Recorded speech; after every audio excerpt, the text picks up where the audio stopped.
প্রথমে ব্যাটে, এরপরে পায়ে, এরপরে বল গেল স্টাম্পে।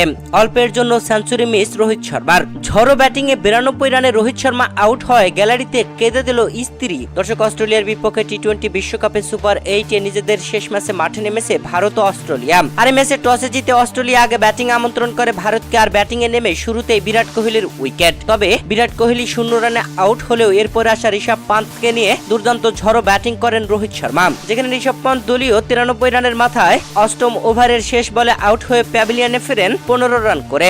তবে রোহিত শর্মা এক প্রান্ত আগলে রেখে খেলতে থাকেন ঝড়ো ব্যাটিং। যেখানে রোহিত শর্মা 127 রানের মাথায় 12তম ওভারের দ্বিতীয় বলে মিচেল স্টার্কের বলে সজোরে হাঁকিয়েছিলেন। তবে বলটি ব্যাটের সাইডে লাগে পায়ে, এরপরে বলটি চলে যায় স্টাম্পে। আউট হয়ে যান রোহিত শর্মা নিজের 92 রানের মাথায়। দর্শক, রোহিত শর্মা 41 বলে 60টি 4 ও 8টি ছক্কায় 92 রান করেন। মাত্র 8 রানের জন্য সেঞ্চুরি মিস করেন। রোহিত শর্মার এমন সেঞ্চুরি মিসে গ্যালারিতে যেন কেঁদেই দিলেন রোহিত শর্মার স্ত্রী।